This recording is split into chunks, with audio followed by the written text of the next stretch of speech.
April 637 ربیع الاول 16 ہجری کے دن تھے جب خلیفۃ المسلمین عمر بن خطاب رضی اللہ تعالیٰ عنہ بیت المقدس میں 10 دن قیام کر کے رخصت ہوئے۔ رخصت ہونے سے پہلے انہوں نے تفصیل سے جائزہ لیا تھا کہ رومی کہاں کہاں موجود ہیں۔ مجموعی طور پر رومی شکست کھا چکے تھے۔ ان کا شہنشاہ ہرقل شام سے رخصت ہو چکا تھا۔ رومی فوج کے نامی گرامی سالار مارے جا چکے تھے۔ کچھ اہم مقامات تھے جن پر ابھی رومیوں کا قبضہ تھا، وہاں سے رومیوں کو نکالنا ضروری تھا۔ ایسے مقامات میں ایک کا نام قیصاریہ تھا جو بحر روم کی بندرگاہ تھی۔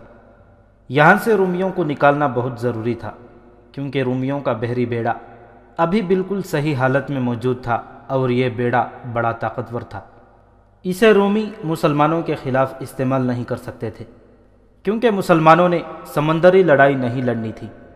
البتہ یہ بیڑا کمک لانے کے لیے استعمال ہوتا تھا۔ کمک اتارنے کے لیے قیصاریہ کی بندرگاہ استعمال ہوتی تھی۔ امیر المؤمنین کے حکم کے مطابق قیصاریہ سے بہت پہلے بیت المقدس کو محاصرے میں لیا گیا تھا۔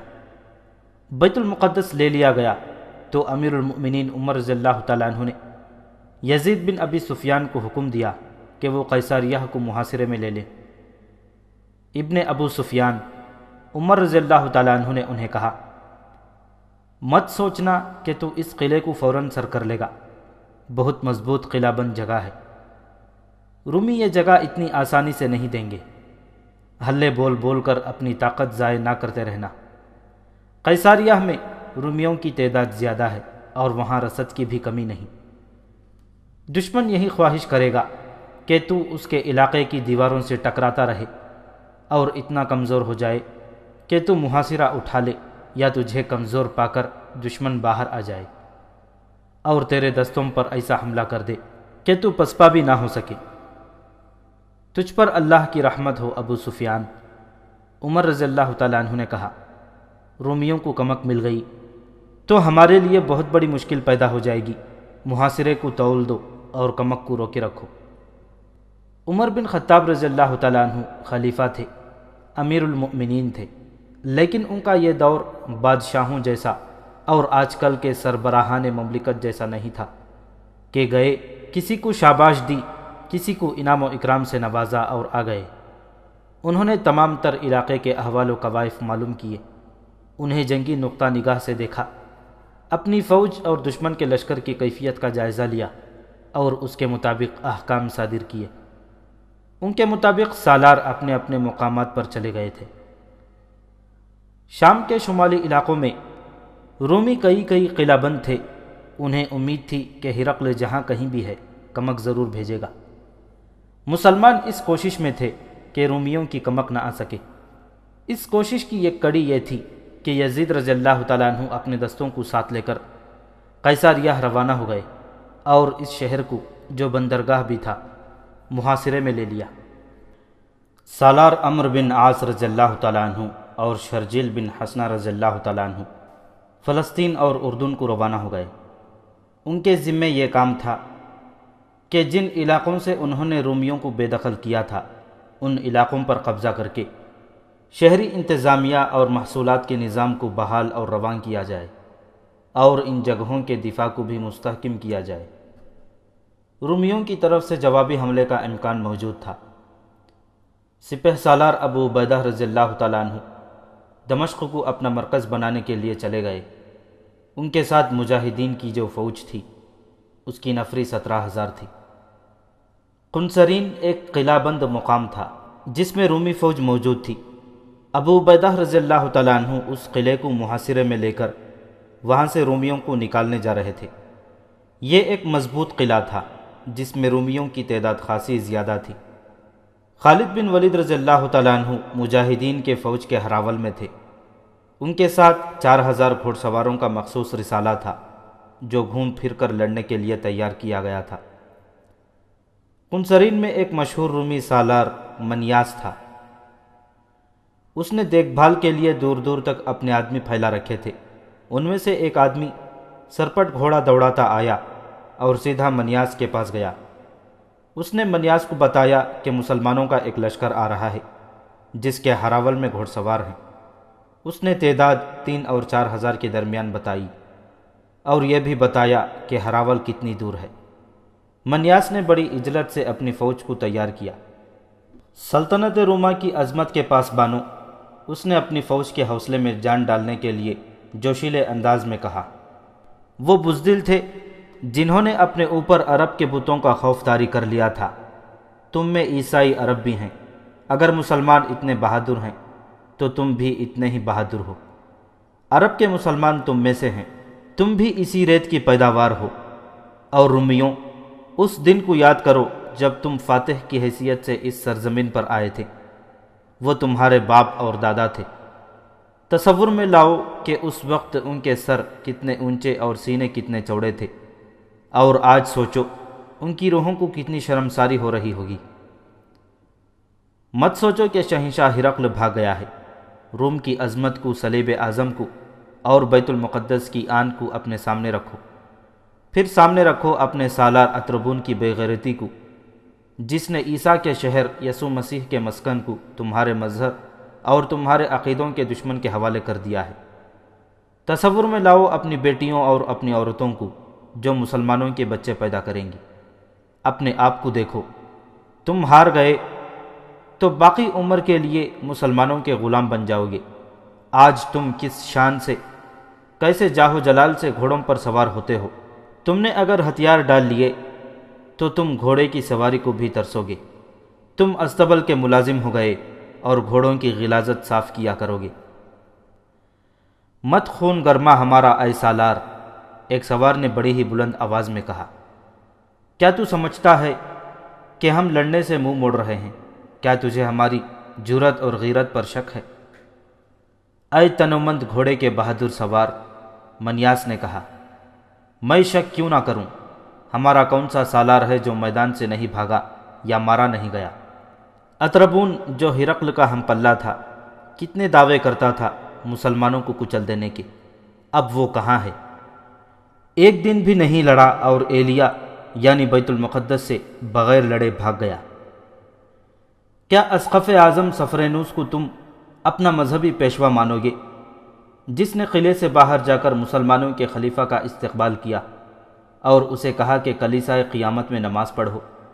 اس نے یہ بھی نہ سوچا کہ وہ اپنی عبادت گاہ اپنے مذہب کے دشمن کے حوالے کر رہا ہے۔ تم نے ثابت کرنا ہے کہ تم اتنے بزدل اور بے غیرت نہیں۔ اگر تم ثابت قدم رہے تو شاید کمک آ جائے، مگر مجھے کمک آنے کی کوئی امید نہیں، نہ میں کمک کی ضرورت محسوس کرتا ہوں۔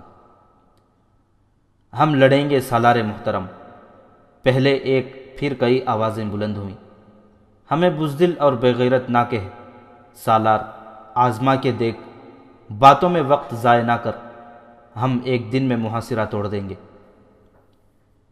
ہم محاصرے تک نوبت نہیں آنے دیں گے، سالار منیاس نے کہا۔ ہم دشمن کو قلعے سے دور راستے میں روکیں گے، میں تم سے آگے ہوں گا۔ مورخوں نے لکھا ہے کہ رومی سالار منیاس جرأت مند سالار تھا، جس کی جارحانہ قیادت مشہور تھی، اور اس کی دوسری شہرت یہ تھی کہ اپنی فوج میں ملنسار اور ہر دل عزیز تھا۔ وہ سپاہیوں سے محبت اور شفقت سے پیش آتا تھا اور سپاہی اس سے محبت کرتے تھے۔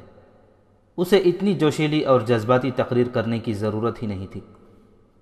مورخوں نے یہ بھی لکھا ہے کہ اس کا سامنا مسلمانوں سے نہیں ہوا۔ وہ سالار تھا، جب اسے خبر ملتی تھی کہ فلاں میدان میں رومیوں کو شکست ہوئی ہے تو وہ شکست کی وجوہات پر غور کرتا تھا۔ اسے خالد رضی اللہ تعالیٰ عنہ کے مطابق بتایا گیا کہ ان کی جنگی چالوں کو کوئی قبل از وقت سمجھ ہی نہیں سکتا، اور وہ غیر معمولی طور پر دلیر آدمی ہے۔ وہ کوئی جن بھوت تو نہیں، منیاس نے کہا تھا۔ اس سے شکست کھانے والوں نے اسے مافوق الفطرت بنا دیا ہے۔ وہ جھوٹ بولتے ہیں، شکست کھانے والے اسی طرح جھوٹ بولا کرتے ہیں۔ میں ہرقل کو خالد بن ولید کی لاش دکھاؤں گا۔ رومی سالار منیاس کی قیادت میں قنصرین میں مقیم رومی فوج رکے ہوئے سیلاب کی مانند باہر نکلی۔ اس کا انداز جوشیلا اور جارحانہ تھا، اس کی رفتار تیز تھی۔ ادھر خالد رضی اللہ تعالیٰ عنہ کے 4000 سوار فاتحانہ شان سے چلے آ رہے تھے۔ وہ عام کوچ کی ترتیب میں تھے، انہوں نے قنصرین کے قریب جا کر رکنا اور باقی فوج کا انتظار کرنا تھا۔ قنصرین سے چند میل دور حاضر ایک مقام تھا جو راستے میں آتا تھا۔ خالد رضی اللہ تعالیٰ عنہ کا دستہ جب حاضر کے قریب پہنچا تو دیکھ بھال کے لیے آگے گئے ہوئے مجاہدین میں سے ایک واپس آیا اور خالد کو اطلاع دی کہ رومیوں کا ایک کثیر تعداد لشکر آ رہا ہے۔ خدا کی قسم، خالد رضی اللہ تعالیٰ عنہ نے للکار کر کہا، میں امین الامت کا انتظار نہیں کروں گا۔ باقی لشکر امین الامت ابو عبیدہ رضی اللہ تعالیٰ عنہ کے ساتھ پیچھے آ رہا تھا۔ خالد کو انتظار کرنا چاہیے تھا کیونکہ رومی لشکر کی تعداد زیادہ بتائی گئی تھی، لیکن خالد کی سرکش طبیعت انتظار پر آمادہ نہ ہوئی۔ انہوں نے اپنے دستے کو نہایت صورت سے جنگی ترتیب میں کر لیا۔ اس سوار دستے کو پلک جھپکتے ایک ترتیب سے دوسری ترتیب میں ہو جانے کی ٹریننگ دی گئی تھی۔ دونوں فوجیں حاضر کے مقام پر آمنے سامنے آئیں۔ رومی سالار منیاس کو توقع تھی کہ مسلمان جنگ سے پہلے کے رسم و رواج کا مظاہرہ کریں گے، مثلاً ان کا سالار ذاتی مقابلے کے لیے رومی سالار کو للکارے گا۔ ایسے چند ایک مقابلے ہوں گے، پھر دستوں کو ترتیب میں کیا جائے گا، لیکن مسلمان سالار رکے بغیر ایسی ترتیب میں ہو گئے جسے منیاس سمجھ ہی نہ سکا۔ اتنے میں اس پر حملہ ہو چکا تھا۔ منیاس اپنی فوج کا حوصلہ بڑھانے کے لیے آگے تھا۔ اس کے گرد محافظوں کا حصار تھا جو خاصا مضبوط تھا۔ چند ایک مسلمان سوار اس حصار پر حملہ آور ہوئے۔ محافظوں نے بڑا ہی سخت مقابلہ کیا۔ رومیوں کی تعداد زیادہ تھی، اس کے علاوہ انہیں اپنے سالار منیاس کے ساتھ دلی محبت تھی، اس لیے وہ جم کر لڑے اور بڑی اچھی ترتیب میں تابڑ توڑ حملے کرتے رہے، لیکن ان کا ہر حملہ یوں بیکار جاتا جیسا ہوا میں گھونسا مارا ہو۔ اس کی وجہ یہ تھی کہ ان کا مقابلہ ایسے سواروں کے ساتھ تھا جو جم کر نہیں لڑتے تھے، ان کا انداز کچھ اور تھا۔ حملہ رومی کر رہے تھے اور نقصان بھی انہی کا ہو رہا تھا۔ خالد رضی اللہ تعالیٰ عنہ خود بھی سپاہیوں کی طرح لڑ رہے تھے۔ انہیں اپنے سواروں کو چالیں بتانے کی ضرورت پیش نہیں آتی تھی، ایسی ضرورت منیاس کو تھی۔ وہ دیکھ رہا تھا کہ اس کی فوج کی ترتیب بکھر رہی ہے۔ اس نے کسی ایسے مقام پر پہنچنے کی کوشش کی جہاں سے وہ اپنی فوج کو دیکھ کر کوئی چال چل سکتا، مگر مسلمان سواروں نے اس کے محافظوں کا حصار توڑ کر اسے قتل کر دیا۔ میدان جنگ میں یوں ہوتا تھا کہ سالار مارا جاتا اور پرچم گر پڑتا تو فوج میں بددلی پھیل جاتی اور پسپائی شروع ہو جاتی۔ اسی لیے سپہ سالار کی موت پر پردہ ڈال دیا جاتا تھا۔ لیکن منیاس مارا گیا تو محافظوں نے اعلان کر دیا کہ سالار منیاس مارا گیا ہے۔ مسلمان خوش ہوئے کہ رومیوں میں بھگدڑ مچ جائے گی، لیکن رومی غضبناک ہو گئے۔ انہوں نے انتقام انتقام، منیاس کے خون کا انتقام لو کے نعرے لگانے شروع کر دیے اور ان کے حملوں میں شدت پیدا ہو گئی۔ وہ قہر بن گئے۔ ایک بار تو انہوں نے مسلمان سواروں کے پاؤں اکھاڑ دیے، لیکن یہ غضبناک انداز ان کے اپنے لیے نقصان دہ ثابت ہوا۔ انہیں صحیح طور طریقے سے لڑانے والا مارا گیا تھا۔ وہ اب غصے میں آئے ہوئے ہجوم کی صورت اختیار کر گئے تھے۔ خالد رضی اللہ تعالیٰ عنہ نے رومیوں کو اس کیفیت میں دیکھا تو اپنے سواروں کو نئی ہدایات دیں۔ اس کے بعد رومیوں کا جیسے قتل عام شروع ہو گیا ہو۔ اس کے باوجود وہ پسپا نہیں ہو رہے تھے۔ اس کا نتیجہ یہ ہوا کہ کوئی ایک بھی رومی میدان سے نہ بھاگا اور کوئی ایک بھی رومی زندہ نہ رہا۔ زیادہ تر مورخ متفقہ طور پر کہتے ہیں کہ منیاس کی فوج کا ایک بھی سپاہی زندہ نہیں رہا تھا اور بھاگا بھی کوئی نہیں۔ مسلمانوں کا جانی نقصان بہت ہی کم تھا۔ معرکہ ختم ہوا تو حاضر کے لوگ جو سب کے سب عیسائی تھے باہر نکل آئے اور خالد رضی اللہ تعالیٰ عنہ سے ملے۔ آپ کے خلاف جو لڑے ہیں وہ اپنے انجام کو پہنچ گئے ہیں۔ ایک عیسائی بزرگ نے شہریوں کی نمائندگی کرتے ہوئے کہا، ہم بھی عیسائی ہیں، لیکن ہم آپ سے لڑنے کا ارادہ نہ پہلے رکھتے تھے نہ اب ایسا کوئی ارادہ ہے۔ ہم آپ کی اطاعت قبول کرتے ہیں۔ جس نے ہم سے لڑے بغیر اطاعت قبول کر لی وہ ہماری پناہ میں آ گیا۔ خالد رضی اللہ تعالیٰ عنہ نے کہا، نہ تم پر جزیہ واجب ہے نہ ہم تمہیں اسلام قبول کرنے کو کہتے ہیں۔ تمہاری عبادت گاہیں محفوظ رہیں گی۔ ابھی ابو عبیدہ رضی اللہ تعالیٰ عنہ کے دستے نہیں پہنچے تھے، انہیں محاصرے کے لیے جانا تھا، اس لیے انہیں کوئی جلدی نہیں تھی۔ انہوں نے ایک پڑاؤ بھی کیا تھا۔ خالد رضی اللہ تعالیٰ عنہ نے وہاں انتظار نہ کیا، کیونکہ انہیں قنصرین کو محاصرے میں لینا تھا۔ یہ جگہ وہاں سے زیادہ دور نہیں تھی۔ قنصرین کے اندر رومیوں کی کچھ فوج موجود تھی۔ خالد رضی اللہ تعالیٰ عنہ نے محاصرہ کیا تو رومیوں نے شہر کی دیوار پر آ کر تیر اندازی شروع کر دی۔ خالد رضی اللہ تعالیٰ عنہ کو اندازہ تھا کہ اندر فوج اتنی زیادہ نہیں ہوگی، اگر ہوتی بھی تو خالد ہمت نہ ہارتے۔ انہوں نے اپنے ایک ایلچی کو یہ پیغام دے کر قلعے کے دروازے پر بھیجا، اے رومیوں، تم اگر آسمان پر چھائے ہوئے بادلوں میں ہوتے تو بھی ہمارا اللہ ہمیں تم تک یا تمہیں ہم تک پہنچا دیتا۔ ہم تمہیں موقع دیتے ہیں کہ بہت برے انجام تک پہنچنے سے پہلے قلعے کے دروازے کھول دو۔ اگر دروازے ہم نے کھولے تو پھر صلح کی شرطیں تمہاری کمر توڑ دیں گی۔ تمہارا سالار حاضر کے باہر مرا پڑا ہے، اور جو فوج وہ اپنے ساتھ لے گیا تھا اس کا کوئی ایک بھی سپاہی زندہ نہیں۔ ہم نے تمہیں بہت برے انجام سے آگاہ کر دیا ہے۔ اس پیغام کا خاطر خواہ اثر ہوا۔ قلعے کے دروازے کھل گئے۔ مسلمان فاتح کی حیثیت سے شہر میں داخل ہوئے۔ جزیہ کی رقم اور دیگر شرائط طے ہوئی، جن میں حسب معمول ایک شرط یہ بھی تھی کہ قنصرین شہر اور اس کے شہریوں کی عزت اور جان و مال کی حفاظت مسلمانوں کی ذمہ داری ہے، اور جو شہری شہر چھوڑ کر جانا چاہتا ہو وہ اپنے خاندان کے افراد اور اپنے مال و اموال کو اپنے ساتھ لے جا سکتا ہے۔ جب خالد رضی اللہ تعالیٰ عنہ قنصرین کو پوری طرح لے چکے، اس وقت ابو عبیدہ رضی اللہ تعالیٰ عنہ پہنچے۔ ابو سلیمان ابو عبیدہ رضی اللہ تعالیٰ عنہ نے خالد کو گلے لگاتے ہوئے کہا، تجھ پر اللہ کی رحمت ہو، میں حاضر کے باہر رومیوں کی لاشیں دیکھ آیا ہوں۔ ابو عبیدہ رضی اللہ تعالیٰ عنہ نے اسی روز مدینہ خلیفۃ المسلمین کو پیغام بھیجا۔ اس میں انہوں نے خالد رضی اللہ تعالیٰ عنہ کی اتنی بڑی کامیابی کی تفصیلات لکھی۔ یہ کامیابی اس لحاظ سے بہت بڑی تھی کہ یہ سلطنت روم کی تابوت میں ایک اور کیل گاڑ دی گئی تھی۔ تقریباً تمام مورخوں نے لکھا ہے کہ امیر المؤمنین عمر بن خطاب رضی اللہ تعالیٰ عنہ نے پیغام پڑھ کر کہا تھا، اللہ نے خالد کو سپہ گری اور سالاری پیدائش کے ساتھ ہی عطا فرمائی تھی۔ ابو بکر پر اللہ کی رحمت ہو، وہ مجھ سے بہتر مردم شناس تھے۔ قنصرین سے آگے حلب ایک اور مشہور شہر تھا، جہاں رومیوں کی خاصی بڑی تعداد قلعہ بند تھی۔ رومی سالار جو وہاں کا قلعہ دار تھا، اس کا پورا نام یوقنا تھا۔ یہ بھی تجربہ کار سالار تھا، جس نے بے شمار لڑائیاں لڑیں اور ہر لڑائی میں فتح حاصل کی تھی۔ ابو عبیدہ رضی اللہ تعالیٰ عنہ اور خالد رضی اللہ تعالیٰ عنہ حلب کی طرف پیش قدمی کر رہے تھے۔ رومی سالار یوقنا کو اطلاع ملی کہ مسلمانوں کا لشکر آ رہا ہے۔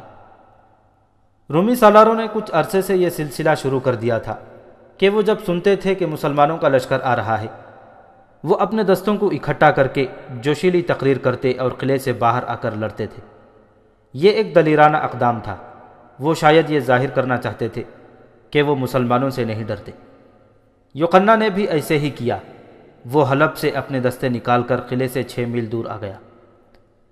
مسلمانوں کی فوج کے ہراول میں اب بھی خالد رضی اللہ تعالیٰ عنہ اپنے سواروں کے ساتھ تھے۔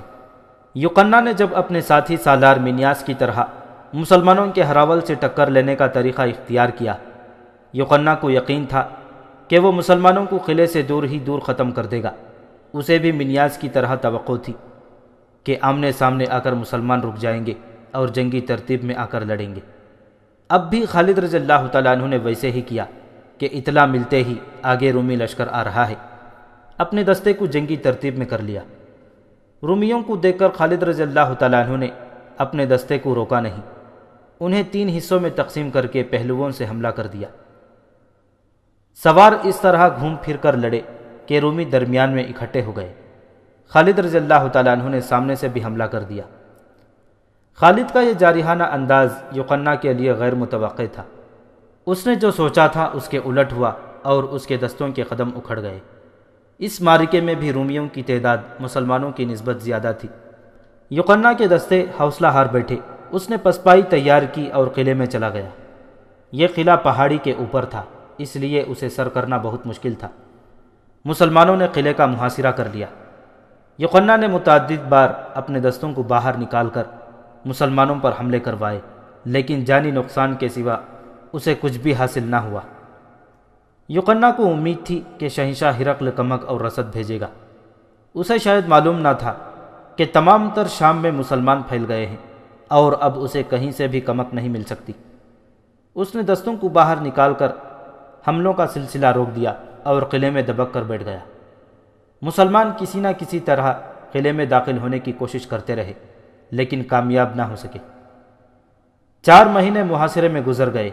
قلعے کے اندر رومی ایسے پریشان اور خوفزدہ ہوئے کہ یوحنا نے ایک روز اپنا ایلچی باہر اس پیغام کے ساتھ بھیجا کہ وہ ہتھیار ڈالنے پر تیار ہیں۔ یوحنا کو امید نہیں تھی کہ خالد رضی اللہ تعالیٰ عنہ اس کی شرط کو تسلیم کر لیں گے۔ اس کی شرط یہ تھی کہ اسے اور اس کی فوج کو قلعے سے چلے جانے دیا جائے۔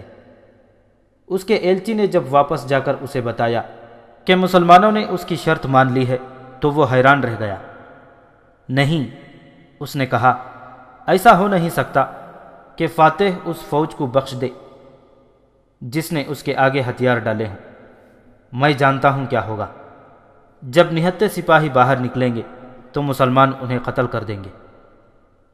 آخر وہ وقت آیا جب یوحنا کے دستے بغیر ہتھیاروں کے باہر نکلے اور مسلمانوں کی فوج کے درمیان سے گزر گئے۔ یوحنا کو سب سے پہلے نکلنا چاہیے تھا، لیکن وہ آخر میں بھی باہر نہ نکلا۔ خالد قلعے میں گئے تو یوحنا نے ان کا استقبال کیا۔ اے رومی سالار، خالد رضی اللہ تعالیٰ عنہ نے کہا، تو جا سکتا ہے۔ ابن ولید، میں نہیں جاؤں گا۔ اگر میں تمہارے ساتھ رہنا چاہوں تو مجھے کیا شرط پوری کرنی پڑے گی؟ اسلام قبول کر لے، خالد رضی اللہ تعالیٰ عنہ نے کہا۔ پھر تیری حیثیت یہی رہے گی جو اب ہے۔ بے شک یہی میری خواہش تھی، یوحنا نے کہا۔ اس نے خالد رضی اللہ تعالیٰ عنہ کے ہاتھ پر اسلام قبول کر لیا اور اگلے ہی معرکے میں اس نے ثابت کر دیا کہ وہ اسلام کا وفادار سالار ہے۔ انطاکیہ شام کا ایک بڑا شہر تھا۔ اس کی اہمیت یہ تھی کہ شہنشاہ ہرقل نے اسے اپنا ہیڈ کوارٹر بنایا تھا۔ یہیں سے وہ احکام، کمک اور رسد وغیرہ اپنی فوج کو بھجواتا تھا۔ ہرقل اب وہاں نہیں تھا، وہ شام کی سرحد سے جا چکا تھا اور غالباً قسطنطنیہ میں تھا، لیکن انطاکیہ میں رومی فوج اور ہیڈ کوارٹر موجود تھا۔ وہاں سے رومیوں کو نکالنا لازمی تھا، اس سے شام کی فتح مکمل ہو جاتی تھی۔ ابو عبیدہ رضی اللہ تعالیٰ عنہ نے انطاکیہ کی طرف پیش قدمی کا حکم دے دیا۔ حسب معمول خالد رضی اللہ تعالیٰ عنہ اپنے گھڑ سوار دستے کے ساتھ ہراول میں جا رہے تھے۔ انطاکیہ چونکہ رومیوں کا آخری بڑا قلعہ اور اہم مقام رہ گیا تھا اور وہ رومی فوج کا مرکز بھی تھا، اس لیے توقع تھی کہ وہاں یرموک جیسا خونریز معرکہ ہوگا۔ ابو عبیدہ اور خالد نے اپنے مجاہدین کو آگاہ کر دیا تھا کہ آگے کیا خطرہ ہے۔ سب سے بڑا خطرہ تو یہ تھا کہ مجاہدین کی اس فوج کو مدینہ سے نکلے 4 سال ہو چلے تھے اور وہ مسلسل لڑ رہے تھے۔ جہاں تک جسموں کا تعلق تھا وہ ختم ہو چکے تھے، اب تو یہ روح کی قوت تھی جو انہیں انسانی سطح سے بہت اوپر لے گئی تھی۔ انہوں نے اپنے آپ کو اللہ کے سپرد کر دیا تھا۔ انہیں آرام نہیں ملتا تھا۔ دن تلواروں کی جھنکار، تیروں کے زناٹے، برچھیوں کے وار روکنے اور وار کرنے میں گزر جاتا، اور راتیں اپنے زخمی ساتھیوں کی کربناک آوازوں میں گزرتی تھیں۔ وہ باطل کی ایک چٹان کو توڑتے تو ایک اور چٹان سامنے آ کھڑی ہوتی تھی۔ وہ آخر گوشت پوست کے انسان تھے اور یہ گوشت پوست تھکن سے ٹوٹ پھوٹ گیا تھا۔ دشمن ان کی اس جسمانی کیفیت سے آگاہ تھا اور یہی ایک خطرہ جو سالار محسوس کر رہے تھے۔ انطاکیہ کا دفاع بہت مضبوط تھا۔ جاسوسوں کی لائی ہوئی اطلاعیں سالاروں کو پریشان کر رہی تھیں، مگر رکنا اور انتظار کرنا بھی خطرناک تھا۔ رومیوں کی کمک آنے سے پہلے انطاکیہ پر قبضہ کرنا ضروری تھا۔ مجاہدین کو قرآن کی یہ آیت بار بار یاد دلائی جا رہی تھی کہ لڑو اس وقت تک جب تک کفر کا فتنہ ختم نہیں ہو جاتا، حکمرانی صرف اللہ اور اللہ کے دین کی رہ جائے۔ انطاکیہ کے راستے میں 2-3 چھوٹے چھوٹے قلعے تھے۔ انہیں سر کرتے ہوئے مجاہدین انطاکیہ سے 13-14 میل کے فاصلے پر پہنچے تو ایک جاسوس آیا، ابو سلیمان۔ جاسوس نے خالد رضی اللہ تعالیٰ عنہ سے کہا، تھوڑا ہی آگے ایک دریا ہے جس پر ایک مضبوط پل ہے، اس پل سے اس طرف رومیوں کا ایک لشکر تیار کھڑا ہے، راستہ بدل لیا جائے یا جنگ کی تیاری کر لی جائے، تجھ پر اللہ کی رحمت ہو۔ خالد رضی اللہ تعالیٰ عنہ نے کہا، اللہ کو منظور ہوا تو یہ لشکر بھی ہمارا راستہ نہیں روک سکے گا۔ تعداد کتنی ہوگی؟ ہمارے پورے لشکر سے دگنی تو ضرور ہوگی۔ اس نے بتایا، پیچھے جاؤ۔ خالد رضی اللہ تعالیٰ عنہ نے کہا، سپہ سالار سے کہو کہ بہت جلدی لشکر کو آگے لے آئیں۔ ابو عبیدہ رضی اللہ تعالیٰ عنہ جب خالد سے آ ملے تو پورے لشکر نے جنگی ترتیب میں پیش قدمی کی۔ رومیوں کا لشکر زیادہ دور نہیں تھا۔ یہ مقام جہاں رومی لشکر مسلمانوں کا راستہ روکے کھڑا تھا، انطاکیہ سے 12 میل دور تھا۔ رومی سالار نے یہ دانش مندی کی تھی کہ دریا کو اپنی پشت پر رکھا تھا۔ اسی مقام پر بڑا مضبوط پل تھا، یہ بھی رومیوں کے عقب میں تھا۔ خالد رضی اللہ تعالیٰ عنہ نے حسب معمول توقف نہ کیا، آمنے سامنے آتے ہی اپنے رسالے کو خاص انداز سے حملہ کرنے کا حکم دے دیا۔ اس سے ان کا مقصد یہ تھا کہ رومیوں کی ترتیب بکھر جائے یا وہ سکڑ جائیں۔ اس خصوصی رسالے کے سوار ضرب لگاؤ اور ادھر ادھر ہو جاؤ کے اصول پر حملے کرتے تھے۔ جب دشمن کی جمعیت بکھرنے لگی تو ابو عبیدہ رضی اللہ تعالیٰ عنہ نے دشمن کے ایک پہلو پر حملہ کرا دیا۔ پیچھے دریا تھا۔ خالد رضی اللہ تعالیٰ عنہ کی کوشش یہ تھی کہ دشمن کو اتنا پیچھے دھکیل دیا جائے کہ دریا ان کے لیے مصیبت بن جائے، یا اسے اتنا آگے لایا جائے کہ اس کے عقب میں جانے کے لیے گھڑ سواروں کو جگہ مل جائے۔ ابو عبیدہ اور خالد کے حملے اسی نوعیت کے تھے جن سے یہ مقصد حاصل کیا جا سکتا تھا، لیکن رومی لشکر کا سالار بھی تجربے کار اور جنگی قیادت اور چالوں کا ماہر تھا۔ اس نے اپنے دستوں کو ترتیب میں منظم رکھا اور مسلمانوں پر حملے کیے بھی اور مسلمانوں کے حملے روکے بھی۔ اس طرح جنگ زیادہ سے زیادہ خونریز ہوتی جا رہی تھی۔ خالد رضی اللہ تعالیٰ عنہ نے رومی سالار کو دیکھ لیا اور اپنے چند ایک سواروں سے کہا کہ وہ رومیوں کے قلب میں گھسنے کی کوشش کریں۔ کئی ایک سوار اس کوشش میں جان پر کھیل گئے۔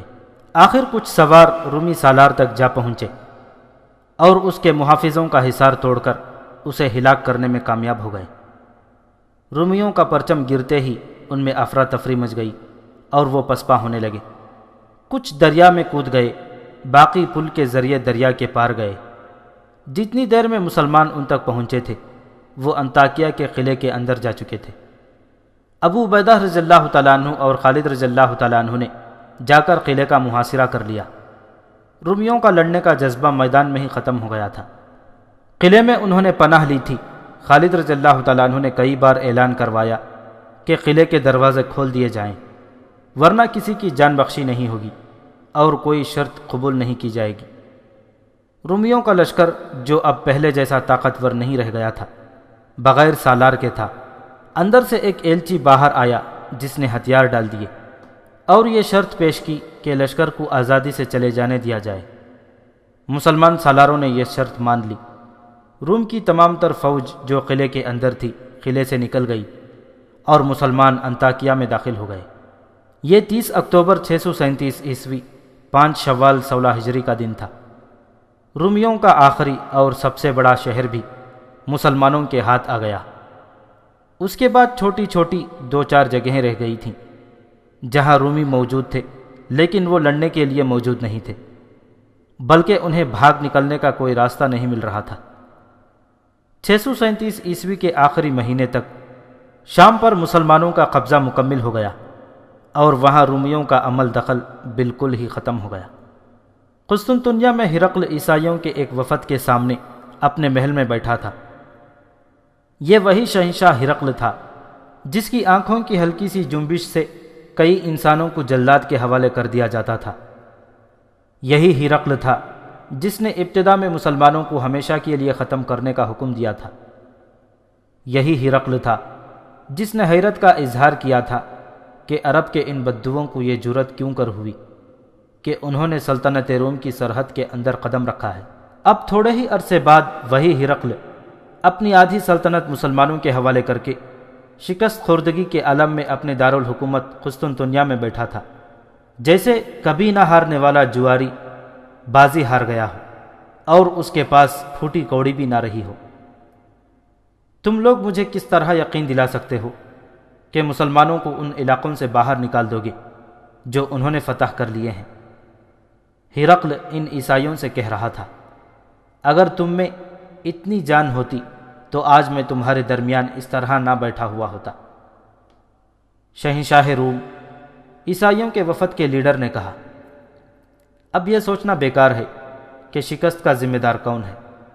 ہم یہ مسئلہ لے کر آئے ہیں وہ ایک بار پھر سن لیں۔ آپ جس خطے کو مسلمانوں کے حوالے کر آئے ہیں وہ نہ آپ کا تھا نہ مسلمانوں کا تھا، وہ ہمارا خطہ ہے۔ شکست آپ کی فوج کو ہوئی، لیکن ایک غیر قوم کے غلام ہم بن گئے ہیں۔ مسلمانوں نے جزیہ ہم سے لیا ہے، یہ ہماری بے عزتی ہے۔ ہماری مجبوری یہ ہے کہ ہم مسلمانوں کے خلاف نہیں لڑ سکتے۔ ہم لڑیں گے، ہم اپنی جانیں قربان کرنے کو تیار ہیں، لیکن ہمیں آپ کی مدد کی ضرورت ہے۔ اگر آپ کمک بھیجنے کا وعدہ کریں تو ہم مسلمانوں کے خلاف جنگ کا اعلان کر دیتے ہیں۔ ہرقل ان عیسائیوں کی جو شام کے شمالی علاقے کے رہنے والے تھے یہ باتیں اس طرح سن رہا تھا جیسے یہ لوگ اس سے بھیک مانگنے آئے ہیں اور اسے ان لوگوں کے اس مسئلے کے ساتھ کوئی دلچسپی نہ ہو۔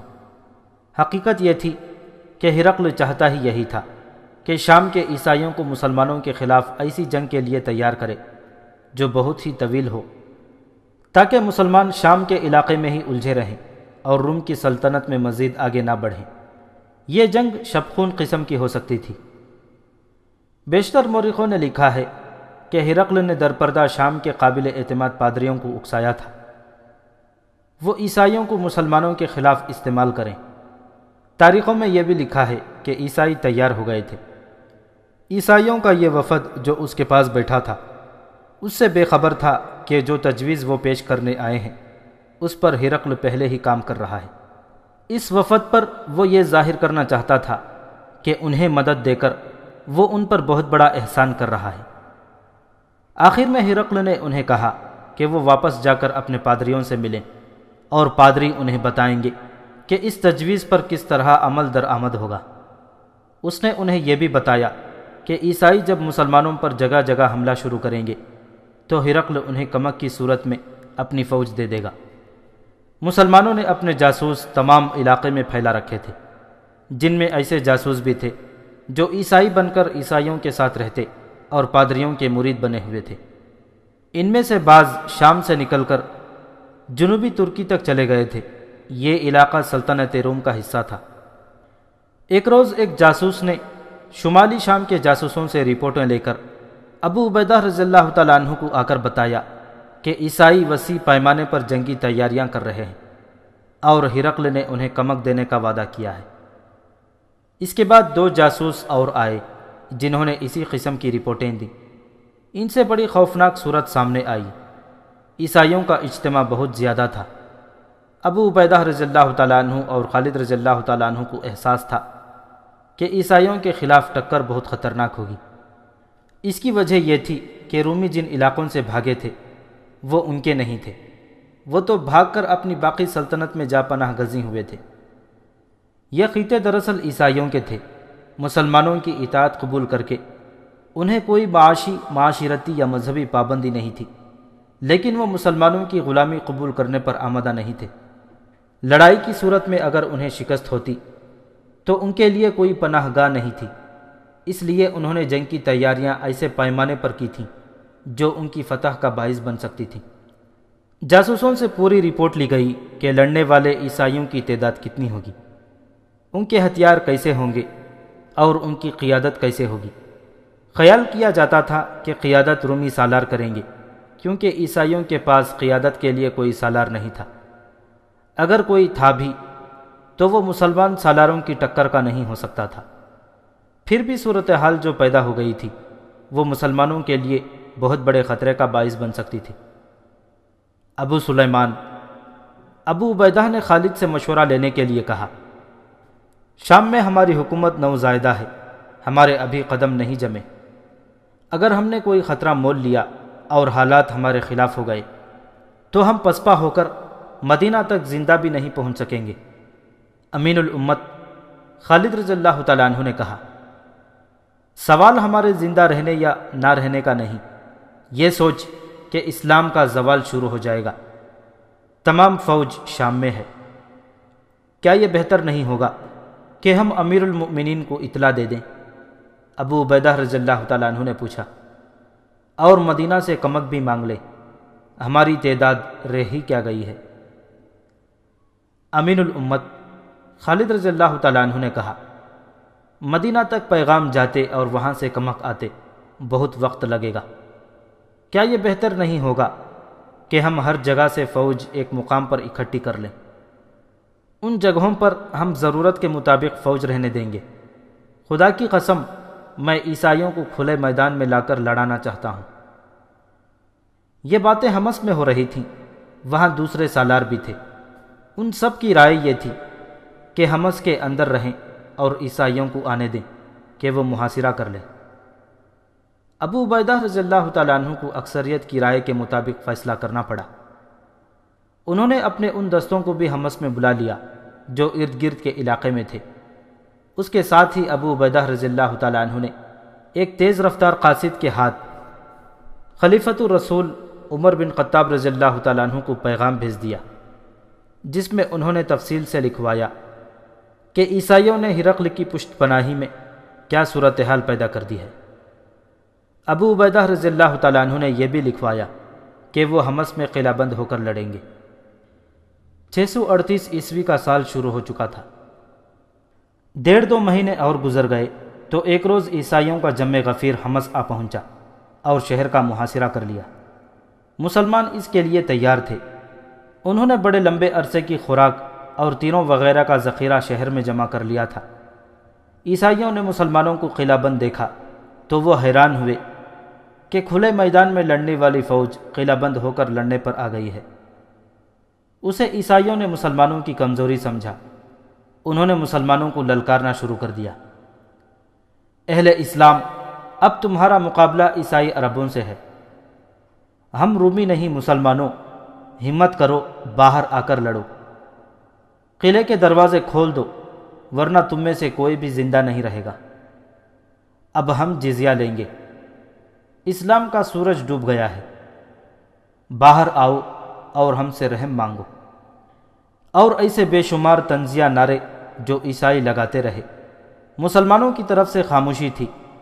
ابو عبیدہ، خالد اور دوسرے سالاروں نے طے کر رکھا تھا کہ وہ باہر نکل کر عیسائیوں پر حملہ کریں گے۔ حملوں کی نوبت ہی نہ آئی۔ محاصرے کا 4واں یا 5واں دن تھا۔ عیسائیوں میں ہڑبونگ سی بپا ہو گئی۔ ان پر کوئی مصیبت نازل ہو گئی تھی یا ہو رہی تھی۔ مسلمان جو دیوار پر کھڑے تھے وہ حیرت سے دیکھ رہے تھے کہ انہیں کیا ہو رہا ہے۔ دور افق سے گرد اٹھنے لگی جو پھیلتی اور اوپر ہی اوپر اٹھتی گئی۔ یہ کسی قافلے کی اڑائی ہوئی گرد نہیں تھی، یہ کسی فوج کی گرد معلوم ہوتی تھی۔ اگر یہ فوج تھی تو عیسائیوں کی ہی ہو سکتی تھی یا یہ رومیوں کی فوج ہو سکتی تھی۔ عیسائیوں میں جو افراتفری بپا ہوئی تھی وہ زیادہ ہو گئی اور وہ لڑنے کی ترتیب میں آنے لگے۔ گرد ابھی دور تھی، عیسائیوں نے تو محاصرہ اٹھا ہی دیا اور وہ بڑی تیزی سے ایک سمت کو روانہ ہو گئے۔ مسلمانوں نے قلعے کی دیواروں پر نعرے لگانے شروع کر دیے۔ گرد میں سے ایک فوج آہستہ آہستہ نمودار ہونے لگی۔ یہ مسلمانوں کی فوج تھی۔ عیسائیوں کو اس کی آمد کی اطلاع پہلے ہی مل گئی تھی۔ مورخوں نے لکھا ہے کہ عیسائی غیر تربیت یافتہ تھے، وہ وہاں رکتے تو خود محاصرے میں آ جاتے، حمص کے دروازے کھل جاتے اور اندر سے بھی مسلمانوں کی فوج باہر آ جاتی۔ عیسائیوں کا انجام بہت برا ہوتا۔ انہوں نے یہ خطرہ بھی دیکھ لیا تھا کہ وہ اپنی بستیوں میں کوئی فوج نہیں چھوڑ آئے تھے۔ لڑائی کی صورت میں مسلمانوں نے انہیں شکست دے کر ان بستیوں پر ٹوٹ پڑنا تھا۔ مسلمانوں کی یہ فوج جو حمص میں محصور فوج کی مدد کو آئی تھی، یہ 4000 سوار تھے جو قعقاع بن عمرو کے زیر کمان تھے۔ یہ سوار اس طرح آئے تھے کہ خلیفۃ الرسول عمر رضی اللہ تعالیٰ عنہ کو ابو عبیدہ کا پیغام ملا تو انہوں نے کہا تھا کہ یہ عیسائی تربیت یافتہ فوج نہیں بلکہ یہ غیر منظم ہجوم ہے جسے ابو عبیدہ اور خالد سنبھال لیں گے، لیکن کمک ضروری ہے۔ چنانچہ انہوں نے سعد بن ابی وقاص رضی اللہ تعالیٰ عنہ کو، جو عراق میں مقیم مسلمانوں کی فوج کے سپہ سالار تھے، حکم بھیجا کہ 3 سالاروں کو عیسائیوں کے علاقے جزیرہ کی طرف بھیج دیں۔ ان سالاروں میں سہیل بن عدی، عبداللہ بن عتبہ اور ایاز بن غنم شامل تھے۔ عمر رضی اللہ تعالیٰ عنہ نے حکم نامے میں یہ بھی لکھا تھا کہ سالار قعقاع بن عمرو کو 4000 سوار دے کر ابو عبیدہ کی مدد کے لیے حمص بھیج دیا جائے۔ اس طرح قعقاع محصور مسلمانوں کی مدد کو پہنچ گئے۔ انہیں معلوم نہیں تھا کہ حمص عیسائیوں کے محاصرے میں ہے، انہیں دیکھ کر ہی عیسائی محاصرہ اٹھا کر چلے گئے۔ امیر المؤمنین نے ٹھیک کہا تھا کہ یہ عیسائی کوئی منظم فوج نہیں، یہ عیسائیوں نے خود ہی ثابت کر دیا، اور اس کے ساتھ ہی عیسائیوں نے یہ بھی ثابت کر دیا کہ مسلمانوں کو عیسائیوں پر اعتماد نہیں کرنا چاہیے، اور مسلمان ارض شام کی فتح کو اس وقت تک مکمل نہ سمجھیں جب تک کہ وہ اندرونی خطروں کو بھی ختم نہ کر لیں۔ عیسائیوں کے اس جنگی اقدام سے واضح ہو گیا تھا کہ ہم مذہب ہونے کی وجہ سے یا مسلمان نہ ہونے کی وجہ سے ان کی دلچسپیاں اور وفاداریاں رومیوں کے ساتھ ہیں۔ خلیفہ کے حکم کے مطابق جزیرہ کے تمام علاقے کو مسلمانوں نے اپنی علم برداری میں لے لیا۔ عیسائیوں کے خلاف کوئی تعدیبی کارروائی نہ کی گئی۔ اگر کہیں عیسائیوں نے مسلح مزاحمت کی تو ان کے خلاف جنگی کارروائی کی گئی۔ شمالی سرحد کو تخریب کاری سے بچانے کے لیے ابو عبیدہ رضی اللہ تعالیٰ عنہ نے سرحد پار جا کر حملے شروع کر دیے۔ اس سے شام میں امن و امان ہو گیا۔ عمر بن خطاب رضی اللہ تعالیٰ عنہ نے عدل و انصاف میں شہرت پائی ہے۔ عدل فاروقی ضرب المثل کے طور پر استعمال ہوتا ہے۔ ان کے عدل کی لاٹھی سے سب یکساں طور پر ہانکے جاتے تھے۔ ان کی لاٹھی غربت اور امارت، رنگ اور نسل، آقا اور غلام کو نہیں پہچانتی تھی۔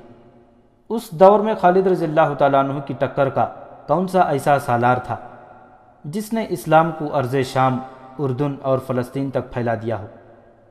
بیت المقدس کا فاتح جو کوئی بھی تھا، اس میں کسی شک و شبہ کی گنجائش نہیں کہ خالد نہ ہوتے تو بیت المقدس کی فتح اتنی آسان بھی نہ ہوتی۔ عمر ذاتی طور پر جانتے تھے کہ قیصر و کسریٰ کے خلاف بعض فتوحات اس لیے ممکن ہو سکی تھیں کہ خالد نے غیر معمولی طور پر دلیرانہ فیصلے کیے تھے۔ ابو عبیدہ رضی اللہ تعالیٰ عنہ ٹھنڈے مزاج کے سالار تھے۔ اگر خالد ان کے ساتھ نہ ہوتے تو رومیوں کے خلاف اتنی تیزی سے اتنی زیادہ کامیابیاں حاصل نہ کی جا سکتی۔ خود عمر خالد کے معترف تھے، لیکن عمر کو جب خالد کے خلاف ایک ایسی بات کا پتہ چلا جو اسلام کی روح کے منافی تھی اور جسے عمر نظر انداز بھی کر سکتے تھے، تو انہوں نے فوری کارروائی کا حکم دے دیا۔ عمر نے سوچا تک نہیں کہ خالد کی جو قدر و قیمت ہے وہ اتنی زیادہ ہے کہ یہ چھوٹا سا الزام ہضم بھی کیا جا سکتا ہے۔ بعض مورخوں نے لکھا ہے کہ عمر بن خطاب رضی اللہ تعالیٰ عنہ نے مسند خلافت پر بیٹھتے ہی تمام دستوں میں ایک ایک دو مخبر رکھ دیے تھے جو سالاروں اور دیگر عہدیداروں کے ذاتی سرگرمیوں پر نظر رکھتے تھے۔ جب شام میں امن و امان ہو گیا اور خالد رضی اللہ تعالیٰ عنہ کو قنصرین کا حاکم بنا دیا گیا، عمر رضی اللہ تعالیٰ عنہ کو مدینہ میں اطلاع ملی کہ خالد نے ایک شاعر کو، جس کا انعام اشعث بن قیس تھا، 10,000 درہم صرف اس لیے انعام کے طور پر دیے ہیں کہ اس نے قنصرین جا کر خالد کی فتوحات کو خراج تحسین پیش کرنے کے لیے ایک قصیدہ پڑھا تھا۔ اشعث بن قیس بنو کندا کا سردار تھا۔ اس نے شاعری اور مدح سرائی کو پیشہ بنا لیا تھا۔ وہ اور اس جیسے چند اور شاعر سالاروں اور حاکموں وغیرہ کے ہاں جاتے، قصیدے پڑھتے اور تحفے تحائف اور انعام و اکرام وصول کرتے تھے۔ اسی زمن میں اشعث قنصرین خالد کے ہاں جا پہنچا۔ خالد امیر باپ کے بیٹے تھے، انہوں نے غربت دیکھی ہی نہیں تھی، شہزادوں کی طرح پلے بڑے تھے۔ یہ تو ان کی عظمت تھی کہ صحیح معنوں میں شہزادہ ہوتے ہوئے انہوں نے آدھی عمر میدان جنگ میں، پیش قدمیوں میں، زمین پر سوتے اور گھوڑے کی پیٹھ پر گزار دی تھی۔ وہ تباً خوش ذوق تھے، فیاض تھے، ہر حسین چیز کے دل دادا تھے۔ انہوں نے اس شاعر کو جو انعام دیا تھا وہ اپنی جیب سے دیا تھا۔ اس وقت سالار اس سے زیادہ امیر ہوتے تھے، جس کی وجہ یہ تھی کہ دشمن کے جس سالار کو وہ ذاتی مبازرت میں شکست دیتے تھے اس کے تمام تر مال و دولت کے خود حقدار ہوتے تھے۔ اس کے علاوہ انہیں مال غنیمت میں سے حصہ ملتا تھا۔ خالد رضی اللہ تعالیٰ عنہ نے دشمن کے بے شمار سالاروں کو ذاتی مقابلوں میں قتل کیا تھا۔ ان کے مال و اموال خالد کے حصے میں آئے تھے۔ تاریخ گواہ ہے کہ خالد نے اتنا مال و دولت اپنے پاس رکھا ہی نہیں تھا۔ مورخوں نے لکھا ہے کہ شام کی جنگ ختم ہوئی تو خالد نے اپنے سوار دستے کے سواروں کو اپنی جیب سے نقد انعامات دیے تھے۔ ان کے سوار دستے نے جو کارنامے کر دکھائے تھے وہ ہم بیان کر چکے ہیں۔ وہ اس سے بھی بڑے انعام کے حقدار تھے، لیکن خلافت مدینہ کی نگاہ میں انعام کا تصور کچھ اور تھا، اور وہی اسلام کی روح کے عین مطابق تھا۔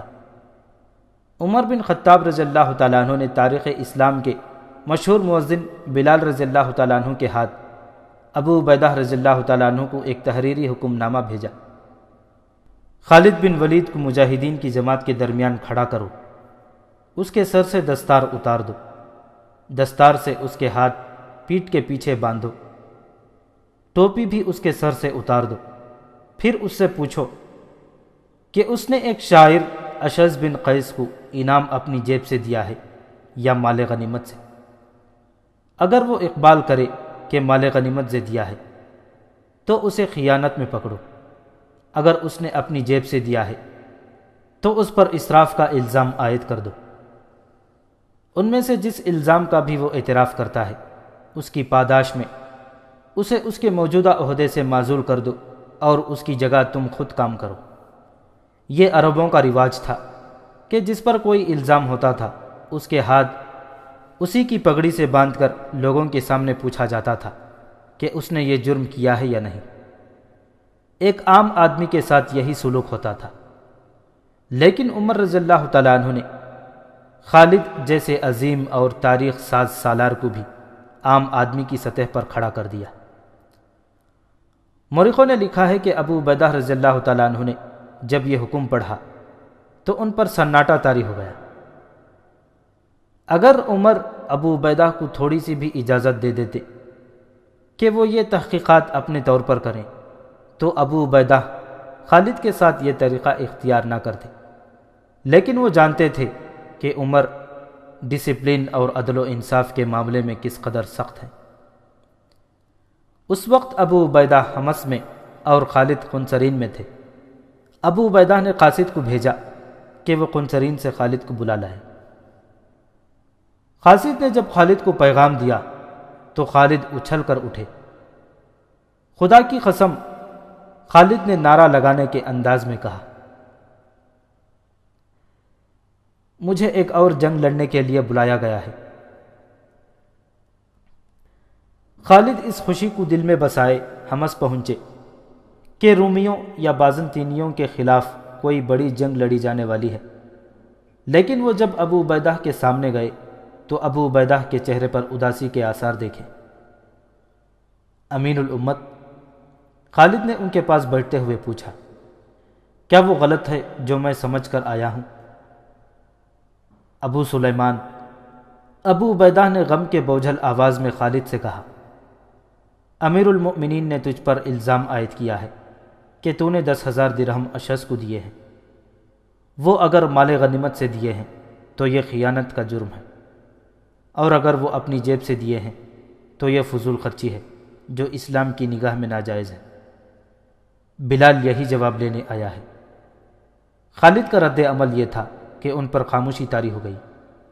ابو عبیدہ نے ایک بار پھر پوچھا، لیکن خالد کے منہ سے ایک لفظ بھی نہ نکلا۔ دراصل ابو عبیدہ چاہتے تھے کہ خالد کچھ نہ کچھ ضرور کہیں تاکہ وہ طریقہ اختیار نہ کرنا پڑے جو امیر المؤمنین نے اختیار کرنے کو لکھا تھا۔ خالد پر ایسا اثر ہوا کہ انہوں نے بلال کی طرف دیکھا بھی نہیں۔ ابو عبیدہ رضی اللہ تعالیٰ عنہ نے بلال رضی اللہ تعالیٰ عنہ کی طرف دیکھا۔ اس کا مطلب یہ تھا کہ بلال عربوں کے رواج کے مطابق خالد سے بیان لیں۔ بلال پورا حکم لے کر آئے تھے، انہوں نے کارروائی مکمل کر کے جانا تھا۔ خالد نے تھوڑی سی مہلت مانگی جو انہیں دے دی گئی۔ یہ مہلت تو انہیں ملنی ہی چاہیے تھی، کیونکہ دستور کے مطابق تمام فوج کو اکٹھا کرنا تھا، جس کے سامنے خالد سے اعتراف جرم کرانا تھا۔ خالد کی ایک بہن فاطمہ رضی اللہ تعالیٰ عنہ حمص میں رہتی تھی۔ خالد ان کے پاس گئے اور انہیں بتایا کہ عمر نے ان پر کیا الزام عائد کیا ہے۔ بہن سے مشورہ لینے کی ضرورت یہ پیش آئی تھی کہ عمر رضی اللہ تعالیٰ عنہ خالد کے قریبی رشتہ دار تھے۔ فاطمہ نے بڑے دکھ سے عمر کے خلاف ایک بات کہہ دی۔ خالد پہلے ہی مغبوم تھے اور کسی حد تک مشتعل بھی تھے۔ انہیں اپنی بہن کا مشورہ اچھا لگا اور وہ واپس ابو عبیدہ کے پاس چلے گئے۔ امین الامت خالد رضی اللہ تعالیٰ عنہ نے کہا، میں نے کوئی جرم نہیں کیا، میں کوئی بیان نہیں دوں گا۔ اس کے بعد زمین و آسمان نے جو منظر دیکھا، اسے دیکھ کر بھی کوئی فرد یقین نہیں کرتا تھا کہ یہ سلوک اس عظیم شخصیت کے ساتھ ہو رہا ہے جو عظمت اسلام کا ستون ہے، اور جس کے بغیر اسلام اس جگہ تک نہ پہنچتا جہاں خالد کے ہاتھ ان کی پیٹھ کے پیچھے ان کی دستار سے بندھے ہوئے تھے۔ ان کے سر سے ٹوپی اتری ہوئی تھی، وہ زمین پر دو زانو بیٹھے ہوئے تھے، اور بلال ان کے سامنے کھڑے اعتراف جرم کرا رہے تھے۔ اے ابن ولید، بلال رضی اللہ تعالیٰ عنہ پوچھ رہے تھے، تو نے اشعث کو 10,000 درہم اپنی جیب سے دیے ہیں یا مال غنیمت سے؟ خالد رضی اللہ تعالیٰ عنہ کے چہرے کا رنگ اڑا ہوا تھا، وہ خاموش رہے۔ بلال نے ایک بار پھر پوچھا، خالد پھر بھی خاموش رہے۔ ابن ولید، میں امیر المؤمنین کے حکم کی تعمیل کر رہا ہوں، جواب دے، تو نے 10,000 درہم اشعث کو اپنی جیب سے دیے تھے یا مال غنیمت سے؟ اپنی جیب سے، خالد نے آخر جواب دیا۔ بلال نے ان کے ہاتھ کھول دیے اور اپنے ہاتھوں پگڑی ان کے سر پر رکھی۔ ہم سب پر امیر المؤمنین کے حکم کی تعمیل فرض ہے، بلال رضی اللہ تعالیٰ عنہ نے کہا، ہم ہر سالار کی عزت کرتے ہیں۔ وہاں جتنی فوج تھی اس پر خاموشی طاری تھی۔ اس خاموشی میں اضطراب چھپا ہوا تھا، ہر کسی کے چہرے پر گلہ اور شکوہ تھا۔ کم از کم خالد کے ساتھ یہ سلوک نہیں ہونا چاہیے تھا، لیکن نظم و ضبط کا تقاضا تھا کہ ایک جائز کارروائی کے خلاف کوئی نہیں بول سکتا۔ ابو عبیدہ اور بلال کی بھی کیفیت یہ تھی کہ وہ آنکھیں اوپر کر کے نہیں دیکھتے تھے، ان کی نظریں زمین پر لگی ہوئی تھیں۔ خالد اس خیال سے گھوڑے پر سوار ہوئے اور وہاں سے نکل آئے کہ معاملہ یہیں پر ختم ہو گیا ہے۔ 7-8 دن گزر گئے، خالد کو کوئی حکم نہ ملا۔ وہ حمص گئے اور ابو عبیدہ سے ملے۔ ابو سلیمان، ابو عبیدہ رضی اللہ تعالیٰ عنہ نے امیر المؤمنین کا حکم نامہ خالد رضی اللہ تعالیٰ عنہ کے آگے کرتے ہوئے کہا، یہ پڑھ لو۔ یہ وہ حکم نامہ تھا جو امیر المؤمنین نے ابو عبیدہ کی طرف بھیجا تھا کہ خالد جو بھی اعتراف کریں انہیں معزول کر دیا جائے۔ تجھ پر اللہ کی رحمت ہو امین الامت، خالد نے ابو عبیدہ سے کہا۔ امیر المؤمنین کا یہ حکم مجھے اسی روز کیوں نہ سنا دیا؟ خدا کی قسم ابو سلیمان، ابو عبیدہ رضی اللہ تعالیٰ عنہ نے کہا، مجھے اندازہ تھا اس دکھ کا جو تجھے ہونا تھا۔ میں اپنی زبان سے تجھے دکھ نہیں دے سکتا تھا۔ یہ دکھ میرے لیے بھی کم نہیں کہ تجھے معزول کر دیا گیا ہے۔ خالد رضی اللہ تعالیٰ عنہ خاموشی سے اپنے گھوڑے پر سوار ہوئے اور حمص سے نکل آئے۔ تاریخ یہ بتانے سے قاصر ہے کہ اس وقت خالد کیا سوچ رہے تھے، ان کی جذباتی دنیا میں کیسے کیسے زلزلے آ رہے تھے۔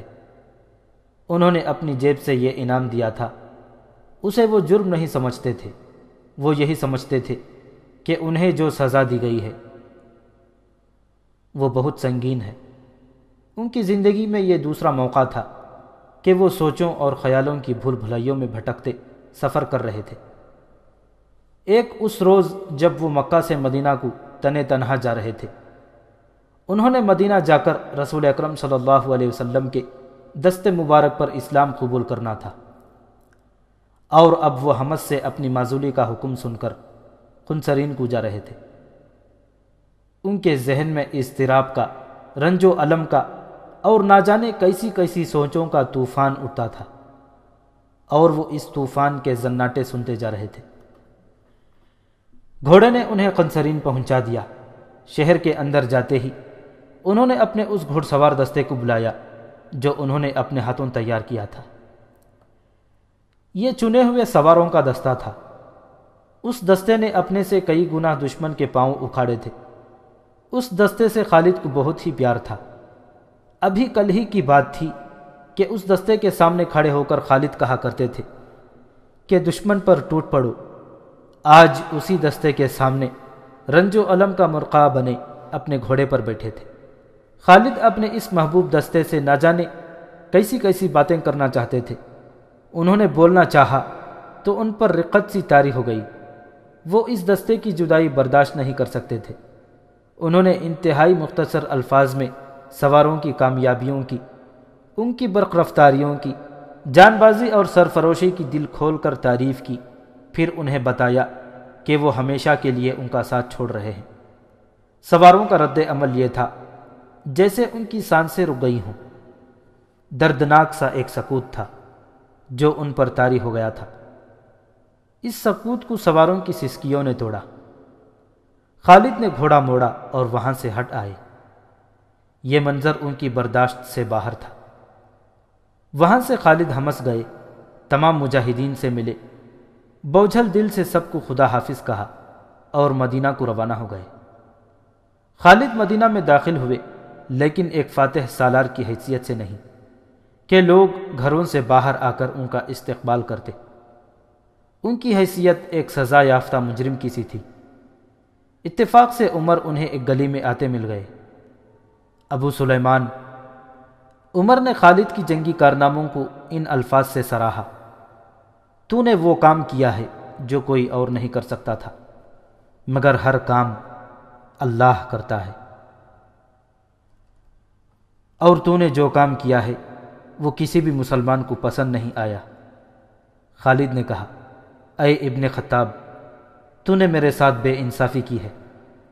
کہاں سے آئی یہ دولت کہ تو اسے ناجائز اسراف میں پھینکتا پھرتا ہے؟ عمر رضی اللہ تعالیٰ عنہ نے کہا، ابو سلیمان، کیا تو رومیوں اور فارسیوں جیسا بادشاہ بننا چاہتا ہے؟ خدا کی قسم، تو میرے لیے قابل احترام ہے، تو مجھے عزیز ہے، اب تجھے مجھ سے کوئی شکایت نہ ہوگی۔ خدا کی قسم، میں کسی سالار، کسی امیر اور کسی حاکم کو بادشاہوں جیسا نہیں بننے دوں گا کہ جس نے جھوٹی مدح کی اس جھولی انعام سے بھر دی۔ خالد رضی اللہ تعالیٰ عنہ ایک دو دن مدینہ میں رہ کر خنسرین چلے گئے۔ وہ مدینہ کو ہمیشہ کے لیے چھوڑ گئے تھے۔ اللہ کی تلوار نیام میں بند ہو گئی۔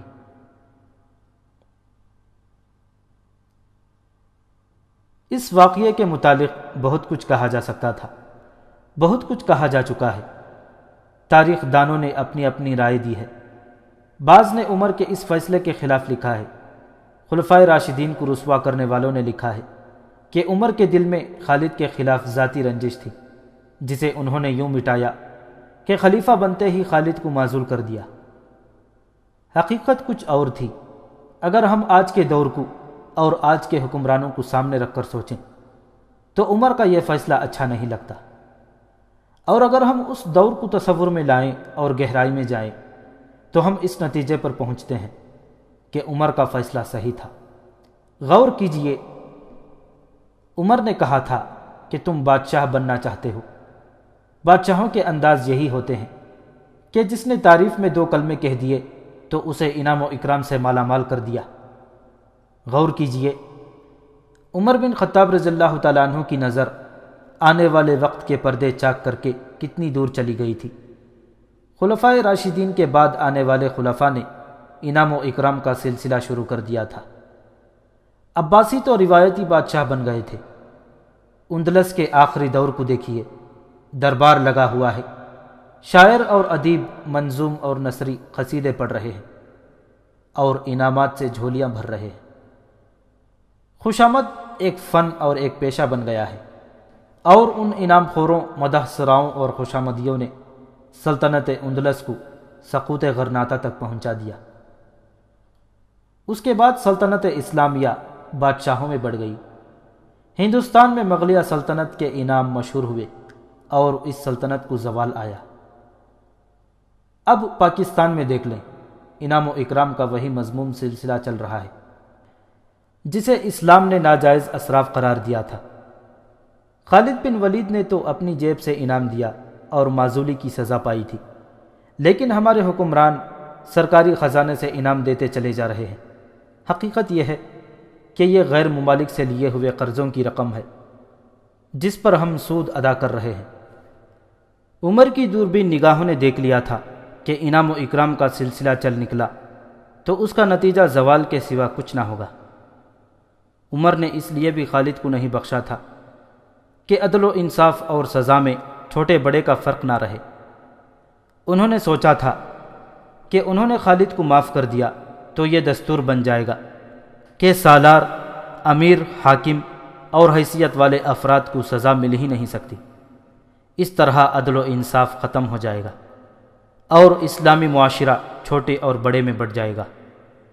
عمر احکام منوانے میں اس قدر سخت تھے کہ انہوں نے اپنے بیٹے کو 100 کوڑوں کی سزا دی۔ 80 کوڑے مارے گئے تو ان کا بیٹا مر گیا۔ عمر کو اطلاع دی گئی، انہوں نے حکم دیا کہ 100 کوڑے پورے کرو، باقی 20 کوڑے اس کی لاش پر مارو۔ مدینہ سے خالد قنسرین گئے، وہاں سے حمص چلے گئے اور ان کی عمر کے باقی 4 سال وہیں گزرے۔ ایک وقت آیا خالد رضی اللہ تعالیٰ عنہ تنگ دست ہو گئے۔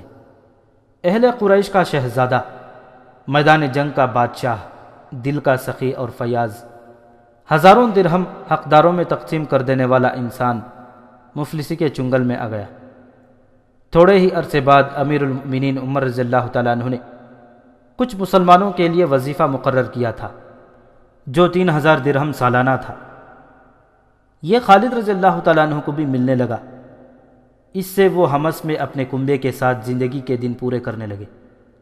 خالد اب وہ خالد نہیں رہے تھے جن کی اس للکار انا فارس الزدید، انا خالد بن ولید سے دشمن پر دہشت طاری ہو جایا کرتی تھی۔ وہ گوشہ نشین ہو گئے، ان کی زندہ دلی، خوش ذوقی اور شوقی ختم ہو گئی اور وہ چپ اور اداس رہنے لگے۔ جنوری فروری 639 عیسوی 18 ہجری میں انہیں ایک اور صدمہ برداشت کرنا پڑا۔ فلسطین کے ایک قصبے امواس میں طاعون کی وبا پھوٹ پڑی جو دیکھتے ہی دیکھتے تمام فلسطین اور شام میں پھیل گئی۔ لوگ بڑی تیزی سے موت کا شکار ہونے لگے۔ یہاں ابو عبیدہ رضی اللہ تعالیٰ عنہ کے کردار کا ذکر بے محل نہ ہوگا۔ مورخ لکھتے ہیں کہ امیر المؤمنین عمر رضی اللہ تعالیٰ عنہ نے ابو عبیدہ رضی اللہ تعالیٰ عنہ کو پیغام بھیجا کہ وہ مدینہ آ جائیں۔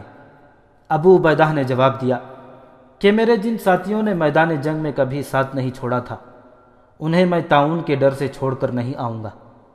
چنانچہ وہ اپنی فوج کے ساتھ رہے اور طاعون کے حملے میں رحلت فرما گئے۔ خالد رضی اللہ تعالیٰ عنہ کے تمام ساتھی سالار جن کے ساتھ انہوں نے بڑی خوفناک جنگیں لڑی تھیں طاعون سے انتقال کر گئے۔ ان میں ابو عبیدہ، شرجیل بن حسنہ، زرار بن ازور، یزید بن ابو سفیان بھی شامل تھے رضی اللہ تعالی عنہم اجمعین۔ خالد کے اپنے بہت سے بیٹے طاعون کا شکار ہو گئے۔ ایک باپ کے لیے یہ صدمہ ناقابل برداشت تھا۔ طاعون کی اس وبا میں 25,000 مسلمان اللہ کو پیارے ہو گئے۔ خالد پہلے بھی چپ ہی رہتے تھے مگر اب تو جیسے ان کی قوت گویائی ختم ہی ہو گئی تھی۔ مسلمانوں کی فتوحات کا سلسلہ چل رہا تھا۔ ابو عبیدہ کے انتقال کے بعد سپہ سالاری عمرو بن عاص کو ملی۔ خالد جب مسلمانوں کی نئی فتح کی خبر سنتے تھے تو ان کے چہرے پر رونق آ جاتی تھی، مگر کچھ دیر بعد وہ پھر بجھ کے رہ جاتے۔ انہیں غالباً یہ خیال آ جاتا تھا کہ وہ اس جنگ میں شریک نہیں تھے۔ 662 عیسوی 21 ہجری میں خالد رضی اللہ تعالیٰ عنہ کو ایسی بیماری نے آ لیا جو انہیں بڑی تیزی سے کھانے لگی۔ یہ صدموں کا اثر تھا، ان کا جسم گھلتا چلا گیا۔ ایک روز ایک دوست انہیں دیکھنے آیا۔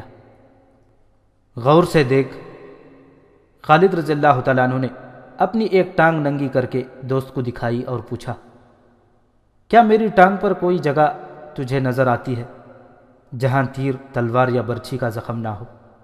دوست کو ایسی کوئی جگہ نظر نہ آئی جہاں زخم نہ تھا۔ خالد رضی اللہ تعالیٰ عنہ نے دوسری ٹانگ ننگی کر کے دوست کو دکھائی اور یہی سوال پوچھا۔ پھر دونوں بازو باری باری ننگے کیے اور یہی سوال پوچھا۔ پھر سینہ اور پیٹھ دکھائی۔ دوست کو ایک بالشت سے زیادہ کوئی جگہ نظر نہ آئی جہاں زخم کا نشان نہ تھا۔ کیا تو نہیں جانتا کہ میں نے کتنی جنگیں لڑی ہیں؟ خالد نے بڑی نحیف آواز میں کہا۔ پھر میں شہید کیوں نہ ہوا؟ میں لڑتے ہوئے کیوں نہ مرا؟ تو میدان جنگ میں نہیں مر سکتا تھا ابو سلیمان، دوست نے کہا۔ تجھے رسول اللہ صلی اللہ علیہ وسلم نے اللہ کی تلوار کہا تھا۔ یہ رسول اکرم صلی اللہ علیہ وسلم کی پیشن گوئی تھی کہ تو میدان جنگ میں نہیں مارا جائے گا۔ اگر تو مارا جاتا تو سب کہتے کہ ایک کافر نے اسلام کی تلوار توڑ دی ہے۔ ایسا ہو نہیں سکتا تھا۔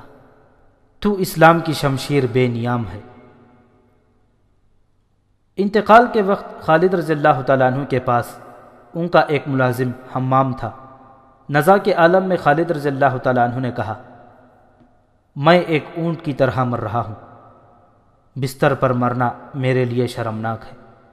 اور خالد اس اللہ کے حضور پہنچ گئے جس کی وہ شمشیر تھی۔ خالد بن ولید سیف اللہ دنیا سے اڑ گئے۔ خالد رضی اللہ تعالیٰ عنہ کی عمر 58 سال تھی۔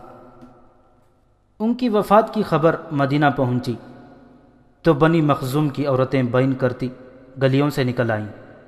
مدینہ کی دوسری عورتیں بھی باہر آ گئیں اور مدینہ ماتم کدہ بن گیا۔ عورتیں سینہ کوبی اور بین کر رہی تھیں۔ امیر المؤمنین عمر رضی اللہ تعالیٰ عنہ نے خلافت کی مسند پر بیٹھتے ہی حکم جاری کیا تھا کہ کسی کی وفات پر گریہ وزاری نہیں کیا جائے گا۔ ان کے اس حکم پر سختی سے عمل ہوتا رہا تھا، مگر خالد رضی اللہ تعالیٰ عنہ کی وفات پر عورتیں گھروں سے باہر آ کر بین کر رہی تھیں۔ عمر رضی اللہ تعالیٰ عنہ نے اپنے گھر میں بیٹھے یہ آوازیں سنی تو وہ غصے سے اٹھے اور دیوار کے ساتھ لٹکتا ہوا درہ لے کر تیزی سے باہر کو چلے، لیکن دروازے میں رک گئے۔ کچھ دیر سوچ کر واپس آ گئے اور درہ وہیں لٹکا دیا جہاں سے اٹھایا تھا۔ بنی مخزوم کی عورتوں کو رونے کی اجازت ہے۔ عمر رضی اللہ تعالیٰ عنہ نے اعلان کیا، انہیں ابو سلیمان کا ماتم کر لینے دو، ان کا رونا دکھاوے کا نہیں۔ رونے والے ابو سلیمان جیسوں پر ہی رویا کرتے ہیں۔ حمص میں بڑا حسین ایک باغ ہے، پھولوں کے کیارے ہیں، درمیان میں راستے ہیں، درخت ہیں۔ اس باغ میں ایک مسجد ہے جو مسجد خالد بن ولید کے نام سے مشہور ہے۔ بہت دلکش مسجد ہے۔ اس مسجد کے ایک کونے میں خالد کی خبر۔ خالد کی داستان شجاعت جاننے والوں کو آج بھی جیسے اس مسجد میں جا کر للکار سنائی دیتی ہے، انا فارس الزدید، انا خالد بن ولید۔